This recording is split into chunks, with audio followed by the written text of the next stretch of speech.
Cuando vemos ciertas noticias, nunca imaginamos que algo así pueda sucedernos. Es decir, vemos en la televisión, escuchamos historias, comentamos sobre la monstruosidad de algunos hombres, pero nunca pensamos que un día seremos nosotras las que estaremos allí, tendidas sin fuerzas, tratando de entender si aquello está realmente sucediendo o si es solo una pesadilla. Pensé que era un sueño, pero no lo era. Esto sucedió hace algunos años, y me gustaría decir que pasó, que se convirtió en un simple recuerdo, que seguí adelante y lo superé. Pero no fue así. Ya no soy la misma persona, y lo que sucedió aún está aquí, en mi pecho. Llevaba una vida muy normal, sin lujos, sin excesos. Me levantaba temprano, trabajaba, pagaba mis cuentas, una vida como la de muchos. Pero todo cambió cuando conocí a Livia. Ella llevaba una vida muy diferente a la mía. Era el tipo de persona que si quería algo solo tenía que chasquear los dedos y listo. Nos conocimos por casualidad. Yo trabajaba como recepcionista en un hotel de lujo en Barcelona, y ella aparecía por allí de vez en cuando, porque su padre era dueño de una de las empresas que organizaban eventos en el hotel. Un día, mientras organizaba unas reservas en el ordenador, se acercó al mostrador para pedir información. Conversación rápida, solo lo básico, pero después, durante la pausa del almuerzo, nos encontramos de nuevo y comenzamos a hablar en serio, como si ya nos conociéramos desde hace tiempo. Una cosa llevó a la otra, y antes de darme cuenta, ya estaba riendo de las tonterías que decía. Así comenzó todo. A pesar de su apariencia impecable, era muy sencilla e extremadamente simpática. En los días siguientes, siempre que pasaba por el hotel, venía al mostrador a charlar. Ella era divertida, no tenía ese aire arrogante de la gente que crece en el lujo y cree que todos deben inclinarse ante ellos. Al contrario, parecía disfrutar hablando conmigo, y yo también comencé a disfrutar de su compañía. Poco a poco, nació una bonita amistad entre nosotras. Ella comenzó a invitarme a salir. Decía que me encontraba graciosa, que le gustaba mi forma de ser y que necesitaba salir más, hacer algo divertido además de solo trabajar. Decía que me encantarían sus amigos y que ellos también me apreciarían. Sonreí y traté de explicarle que ese mundo no era para mí, pero ella no me escuchó. Insistió hasta que acepté conocerlos, y entonces comencé a ir a lugares a los que sola nunca habría ido. Restaurantes elegantes, fiestas extraordinarias, lugares que la gente como yo solo ve por internet. Todo pagado por ella, ya que yo no tenía dinero para gastar en eso, y me dejé llevar.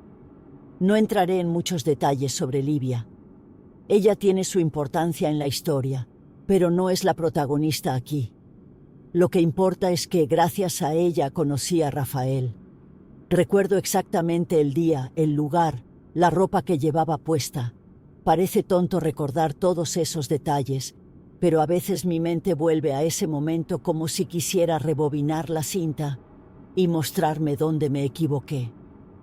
Lo conocí una noche, dentro de esa nueva fase de mi vida. Estaba empezando a salir con un grupo que tenía un mundo completamente diferente al mío, y me estaba gustando porque las amigas de Livia eran chicas muy agradables. Hablemos de la fiesta en cuestión, porque fue allí donde conocí a Rafael. Llegó más tarde, saludando a todos. Pasamos toda la fiesta intercambiando miradas. Cuando Livia nos presentó, me miró fijamente a los ojos, pero no dijo nada más que «encantado de conocerte», y luego se alejó. Alrededor de una hora después, se acercó a mí y me preguntó si me estaba gustando la fiesta. A partir de ahí comenzamos a hablar.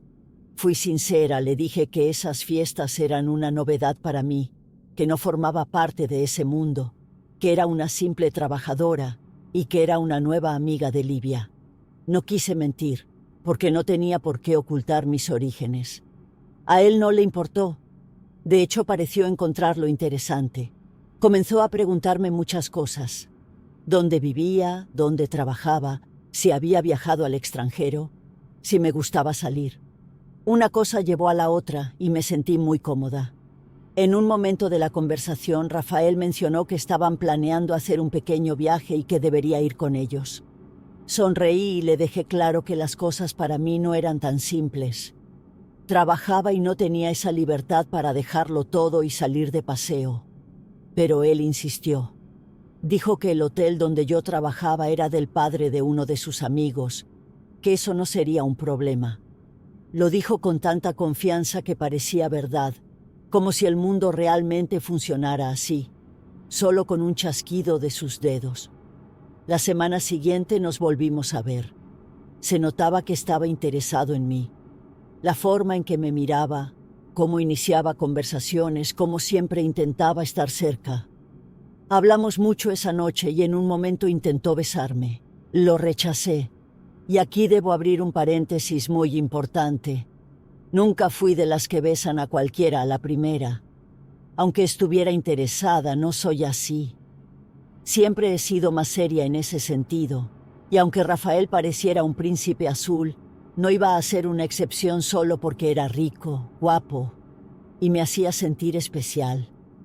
Le expliqué que quería conocerlo, que estaba interesada, pero que iría despacio. Se quedó callado. No dijo nada en ese momento, pero se notaba en su cara que estaba desconcertado, como si aquello nunca le hubiera pasado antes, y tal vez no lo había hecho, por su actitud y la forma en que las chicas lo miraban. Era obvio que no estaba acostumbrado a escuchar un no, pero no iba a cambiar por eso. No iba a forzarme a hacer algo solo para complacerlo. Me disculpé, aunque no creía que debía hacerlo, y le pregunté si aún quería conocerme. Dijo que sí, que le había gustado mucho y que se adaptaría a mis deseos. Me gustó mucho esa frase porque sentí que realmente estaba interesado en mí. Al día siguiente le conté a Livia sobre la conversación con Rafael. Me escuchó, pero en lugar de decir algo positivo sobre mi actitud, me miró seriamente y me preguntó, ¿pero por qué lo rechazaste? La forma en que lo dijo me dejó perpleja. Dijo que me había equivocado, que necesitaba disfrutar de la vida, que Rafael seguramente no era el hombre con el que me casaría, así que no había por qué actuar así, haciéndomela difícil. Eso me dejó un poco desanimada, no porque pensara que me casaría con Rafael, sino por la forma superficial en que abordó mi forma de ser, como si fuera algo tonto, un detalle sin importancia, como si lo correcto fuera simplemente hacer lo que todos hacen, sin pensar en lo que realmente quería. Pero no importaba. Si Rafael había aceptado eso, era lo que contaba. Simplemente le dije que, si iba a estar con él, sería a mi manera, y que necesitaba conocerlo mejor. Alrededor de un mes después, las cosas entre Rafael y yo progresaron un poco, y me alegré de haber esperado todo ese tiempo para conocerlo. Realmente parecía el hombre perfecto, demasiado bueno para ser verdad, paciente, atento, siempre escuchando lo que decía, recordando detalles de nuestras conversaciones. Realmente hacía parecer que le gustaba de verdad, un chico de nota 10. Pero hasta ese momento no había pasado nada entre nosotros, ni siquiera un beso. Hablábamos mucho por teléfono, nuestros pocos encuentros siempre eran en grupo. Fue entonces cuando llegó el famoso viaje, el que mencioné al principio del relato, al que Rafael me había invitado. Dijo de nuevo que debería ir. Le expliqué que no podía, que mi trabajo no me permitiría ni un día libre, y mucho menos un fin de semana entero. Pero él solo sonrió y dijo, «Déjamelo a mí». 2 días después mi gerente me llamó y me dijo que mis días libres habían sido concedidos. No entendí nada, no había hablado de eso con el gerente, pero pronto entendí que Rafael había intervenido y que no estaba bromeando cuando dijo que se encargaría de todo. Me quedé muy sorprendida. Llamé a Livia y le conté todo. Se rió enseguida. Dijo que Rafael realmente parecía estar interesado en mí y bromeó diciendo que haríamos una bonita pareja. Le dije que aún no estaba segura de lo que pasaría entre nosotros, porque tenía miedo de enamorarme y ser utilizada por él. Pero una vez más insistió, dijo que necesitaba soltarme más, que pensaba demasiado, que estaba en una fase de mi vida en la que necesitaba disfrutar, no buscar una relación seria, y sugirió que sí fuera en ese viaje. Me quedé indecisa, pero aún no estaba segura de ir, especialmente porque dependería financieramente de él para pagar todos los gastos del hotel. Al final de mi turno, cuando salí del hotel, Rafael estaba allí esperándome, muy seguro de sí mismo. Dijo que ya había resuelto lo de mi permiso, que ahora solo tenía que hacer la maleta. Habló también del lugar, que terminó convenciéndome de ir.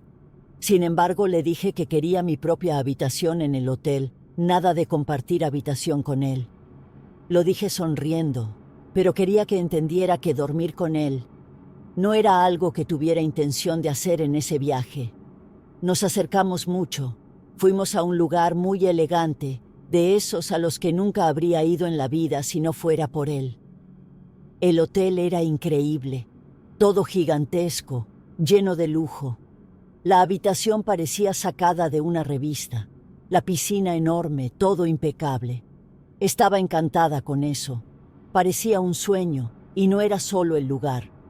Rafael también estaba diferente, más dulce, más atento, como si hubiera decidido conquistarme de verdad.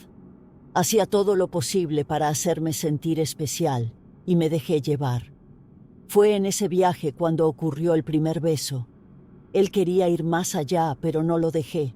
Le dije que no estaba preparada. No se detuvo a la primera, lo que me molestó. Tuve que gritar no para que finalmente entendiera y retrocediera. Y lo peor es que no se disculpó en ese momento. Solo se quedó un poco incómodo. Desvió la mirada, pero no dijo nada. Ese fue un signo de alerta que no debería haber ignorado, pero ya estaba tan involucrada que lamentablemente no me di cuenta. En fin, aparte de ese episodio que acabo de contar, que me dejó un poco molesta, el viaje nos acercó aún más, y entonces me pidió que fuera su novia. Acepté. Me gustaba de verdad. No era arrogante, parecía paciente, divertido, sabía conversar. Hacía bromas en el momento adecuado, me hacía sentir cómoda. Realmente parecía un novio perfecto, pero pronto las cosas se complicaron.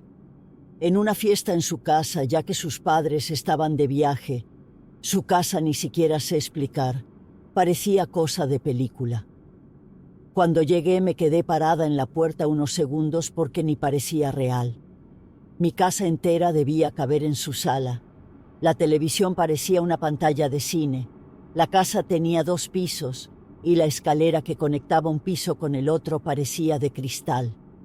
3 habitaciones de invitados, sauna, piscina, incluso un pequeño gimnasio. Era el tipo de casa que impresiona a cualquiera, y bueno, me impresionó. La casa estaba llena de gente riendo, música alta, todo muy organizado y elegante. Nada de platos de plástico desechables, incluso trabajando en un hotel de lujo.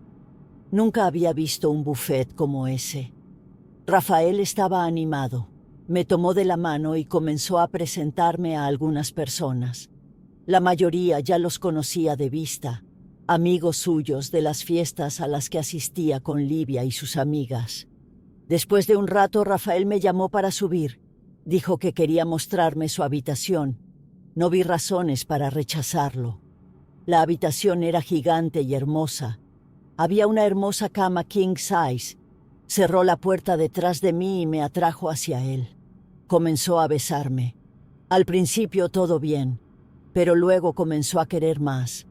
Intenté detener su mano, alejarlo un poco, pero él insistió. Le dije que no quería, pero no se detuvo a la primera. Tuve que empujarlo con firmeza y mirándolo seriamente a los ojos le dije un no bien grande esta vez. Se detuvo, pero se quedó allí mirándome frustrado. Se notaba que no le gustó nada el rechazo. Dijo que los novios necesitan hacer ciertas cosas.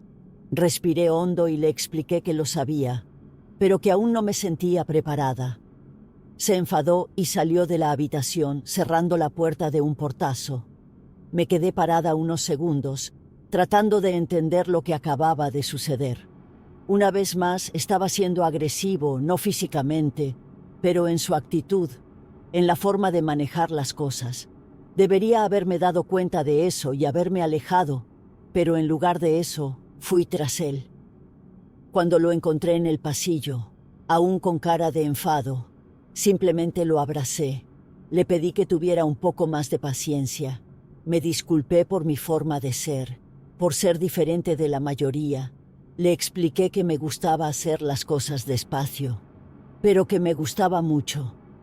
Entonces su reacción cambió. Me abrazó y dijo que todo estaba bien. Y a partir de ahí se pegó a mí. El resto de la noche estuvo siempre cerca, sirviéndome bebidas, sosteniéndome por la cintura, y me sentí bien. En un momento rechacé la bebida que me ofreció. Ya estaba en mi límite y le expliqué que no era mi intención emborracharme.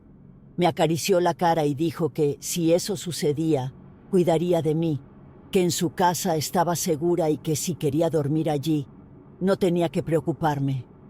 La casa tenía habitaciones de sobra, incluso me daría la llave para cerrar la puerta si quería.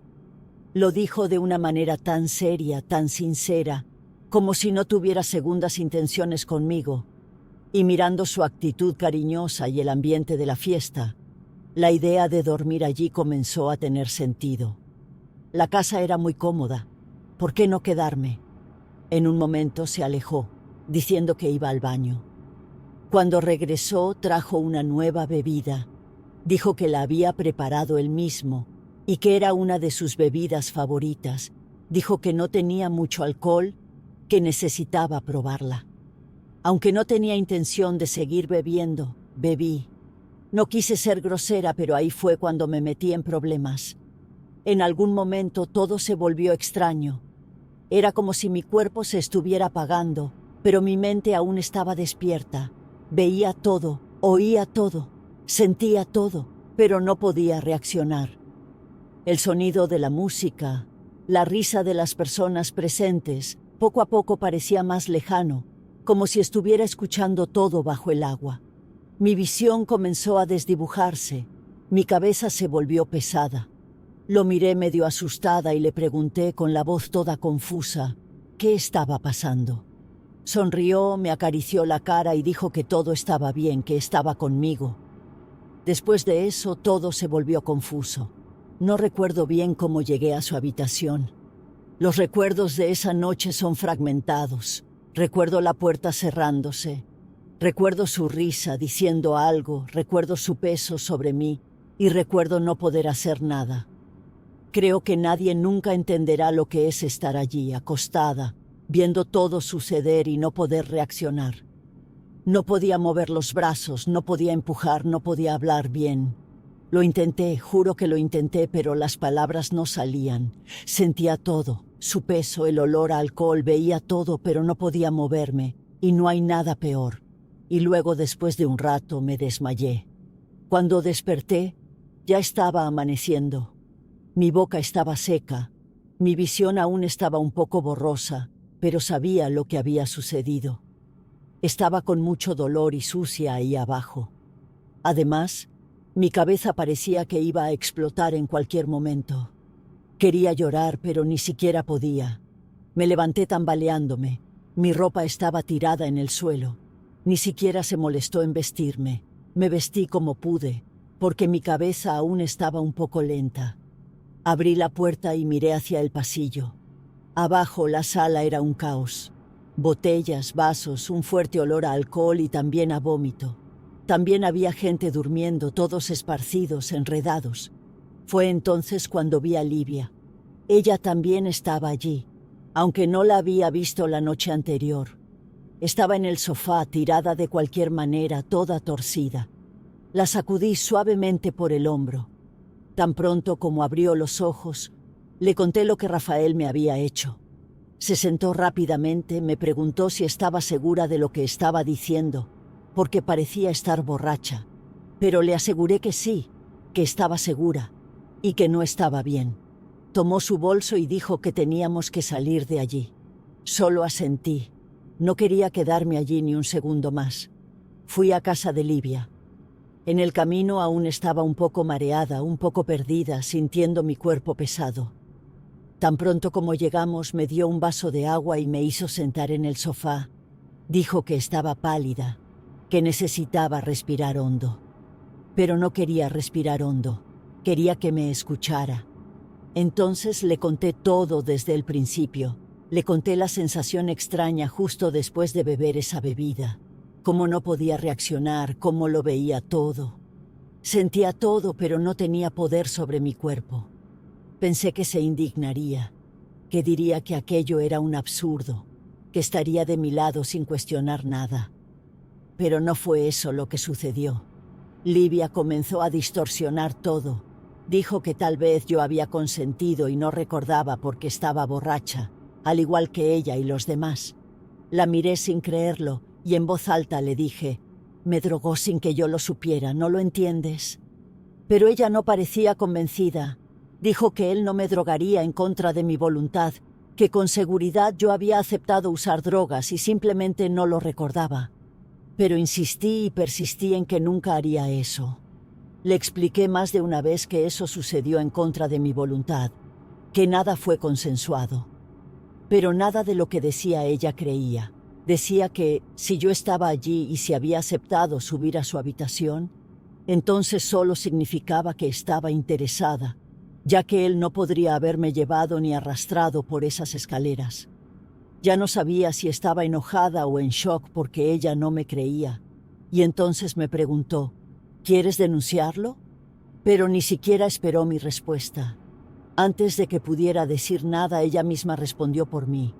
Dijo que, si esa era mi intención, que lo olvidara, que el padre de Rafael era un hombre extremadamente influyente, que no importaba lo que dijera, él nunca sería condenado ni encarcelado. Me miró con lástima y soltó: «Lo siento mucho, pero es mejor que intentes superarlo». Entonces me di cuenta de que estaba sola en esto. Livia, que debería ser mi amiga, no me creía. ¿Qué decir de los demás? En ese momento me di cuenta de que ya no valía la pena hablar. Si incluso ella me decía que no era nada, que era normal, que debía olvidarlo, entonces tal vez eso era lo que era.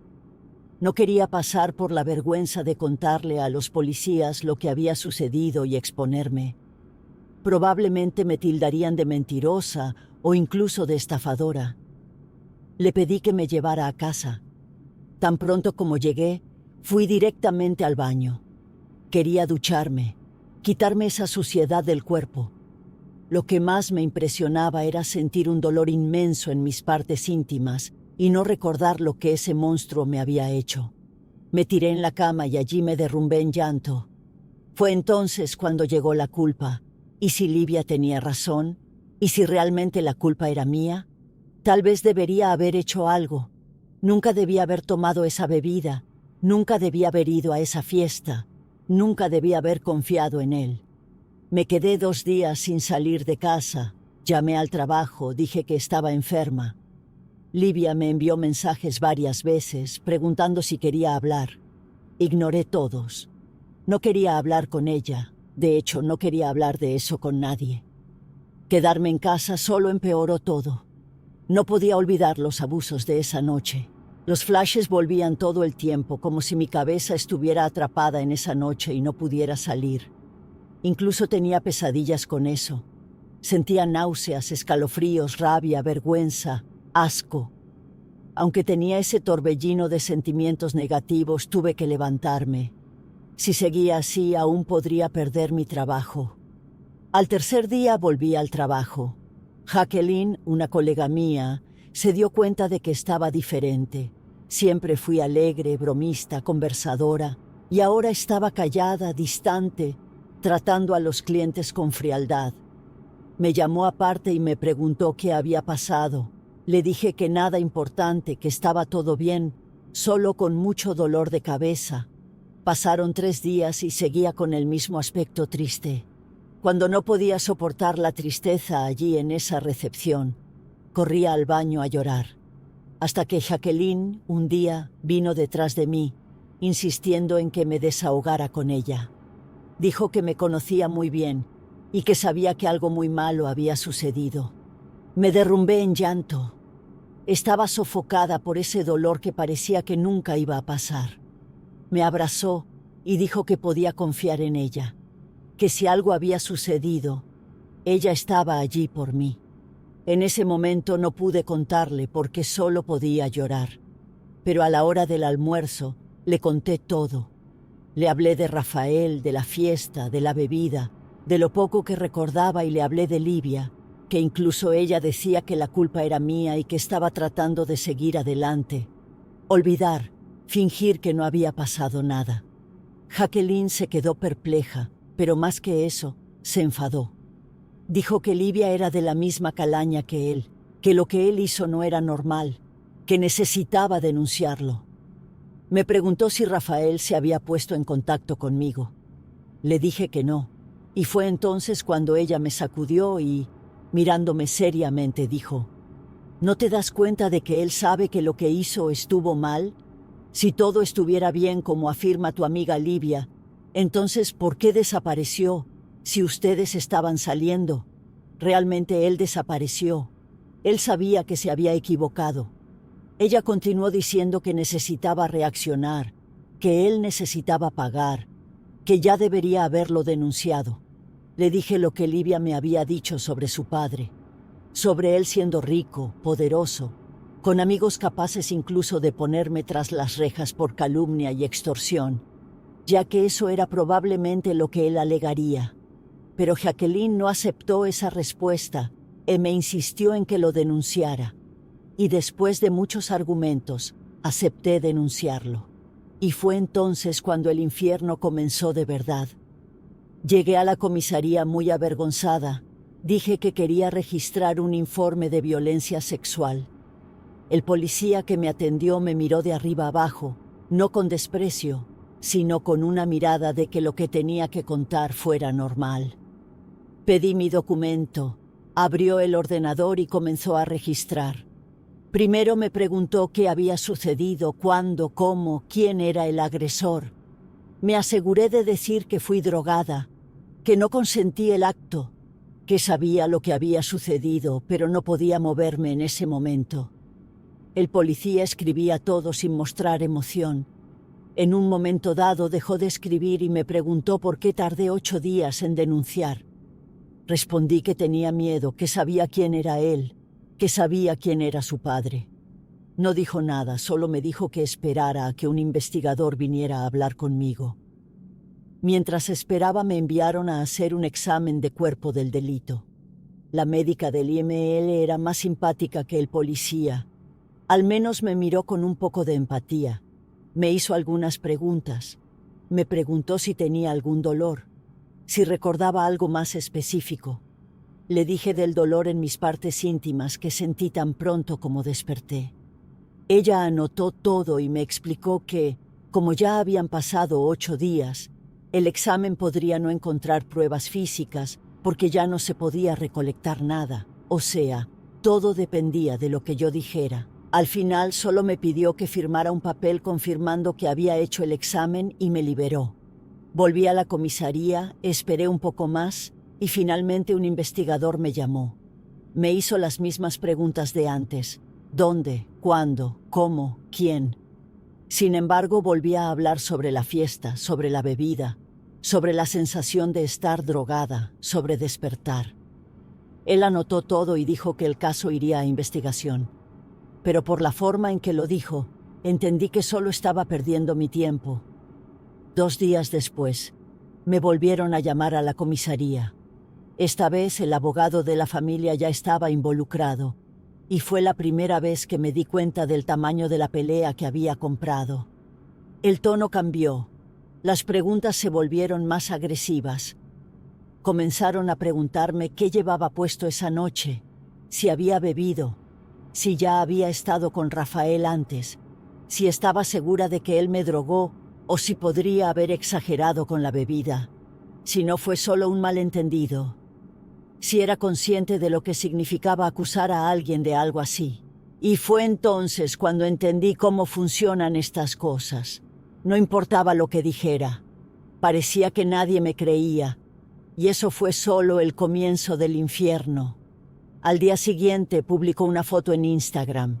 Estaba sonriendo, sosteniendo un vaso y un pie de foto que decía: días difíciles, pero la verdad siempre sale a la luz. Los amigos llenando los comentarios de apoyo. Tranquilo, hermano, esto pasará pronto. Quien te conoce sabe. Incluso la propia Livia comentó apoyándolo. Eso me dio una rabia que nunca había sentido antes. No solo estaba viviendo normalmente, sino que se estaba haciendo la víctima, y yo era el monstruo. Al final de esa semana, las cosas se pusieron muy raras. Recibí una llamada anónima en mi celular. Cuando contesté, la persona se quedó en silencio unos segundos y luego colgó. Esto sucedió de nuevo y de nuevo. Números diferentes, siempre silencio en la línea. Luego llegaron los mensajes. Si fuera verdad, ¿por qué esperaste tanto tiempo? ¿Vas a querer arruinar la vida de un chico solo porque te arrepentiste? Estabas coqueteando con él toda la noche y ahora quieres fingir que no querías. Pero hubo uno peor. Sabemos dónde trabajas y dónde vives. Los otros mensajes intentaban hacerme dudar, hacerme sentir ridícula, pero este sonaba como una amenaza real, y llegaron otros y otros, siempre de números diferentes.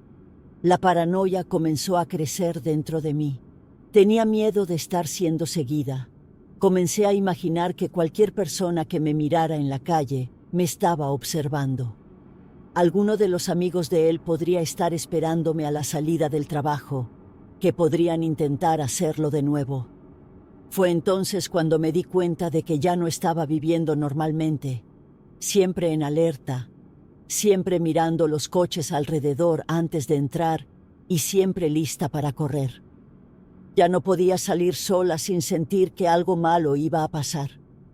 Cada nuevo mensaje sentía un nudo en el estómago. Hasta que cambié de número borré las redes sociales, pero sabía que eso no los detendría. No querían que olvidara, querían que desistiera de seguir con el proceso. Y eso fue lo que hice. Ya no tenía pruebas, era mi palabra contra la suya y la de más de 20 personas dispuestas a testificar que estaba mintiendo. Había fracasado, eso no llevaría a nada. Tuve que desistir de todo. Pero no pasó mucho tiempo antes de que comenzara a recibir mensajes nuevamente. Pero esta vez no fueron amenazas, fueron mensajes sarcásticos.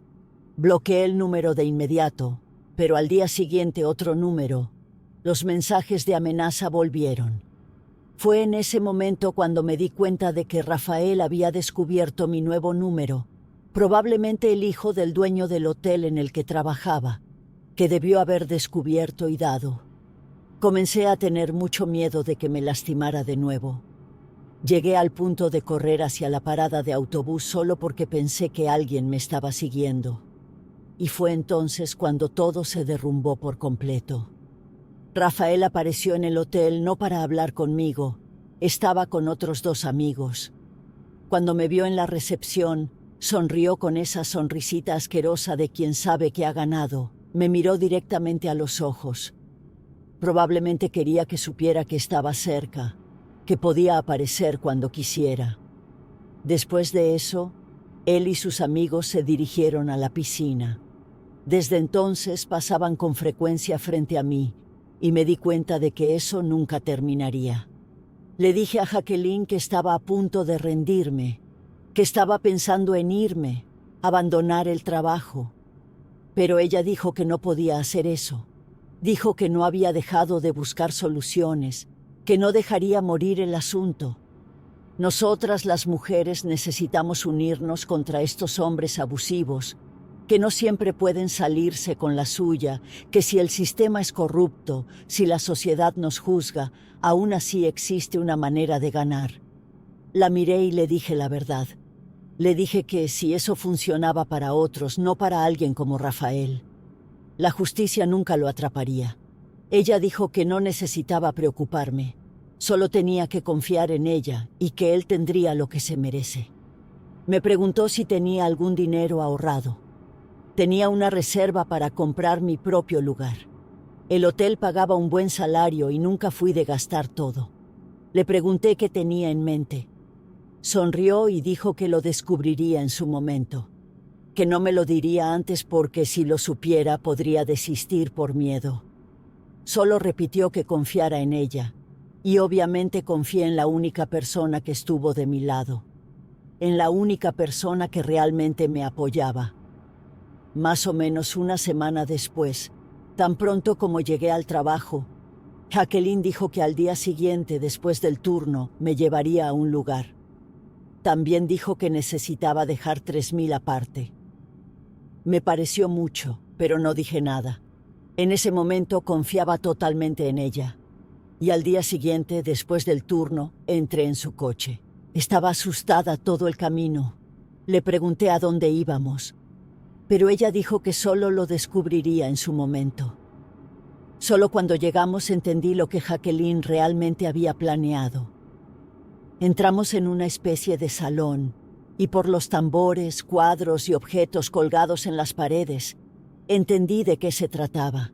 Jacqueline me había llevado a una bruja.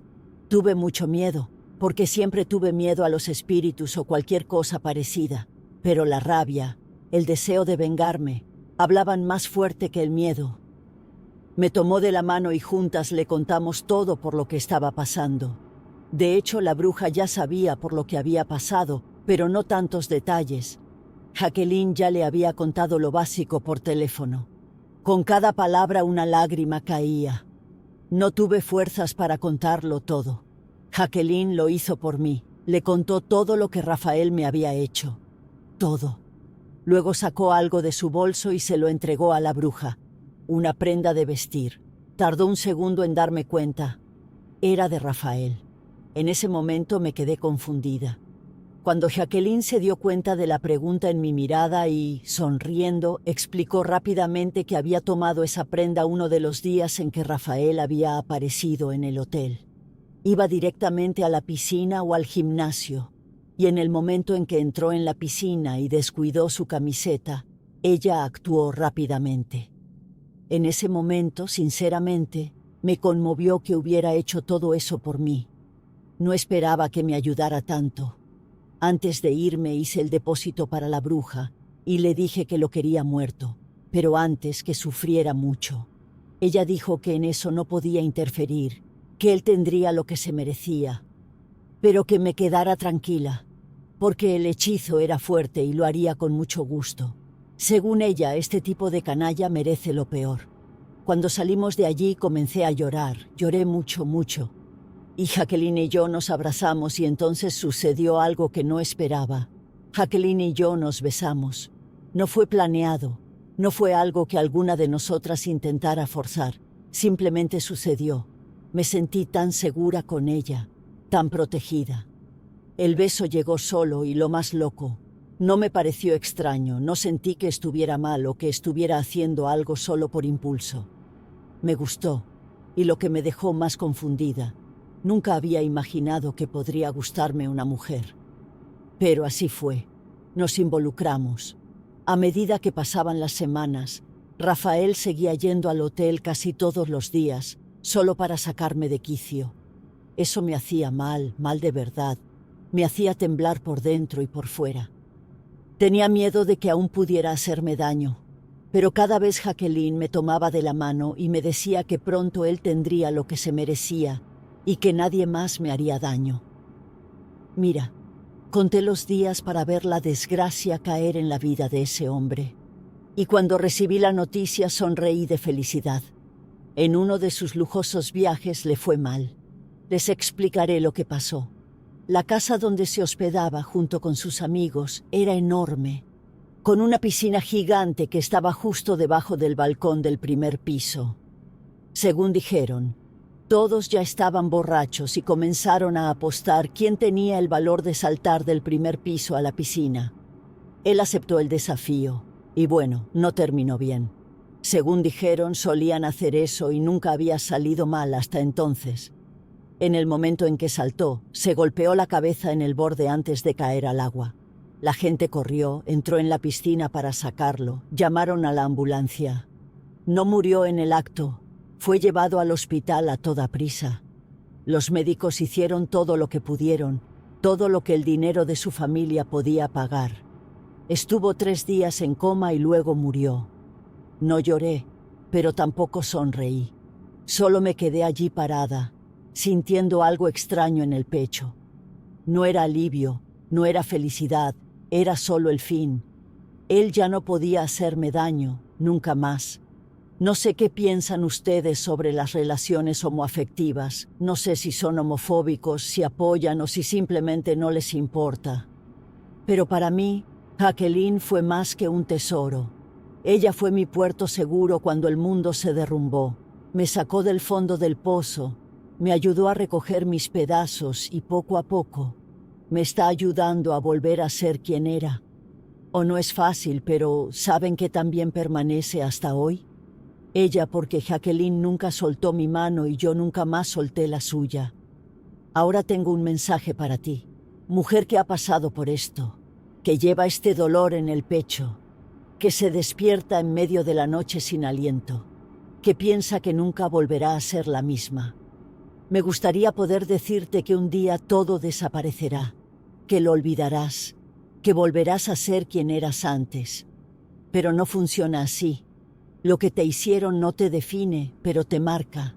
Y está bien si a veces aún sientes rabia, miedo, si te sientes perdida. Solo no dejes que eso te apague.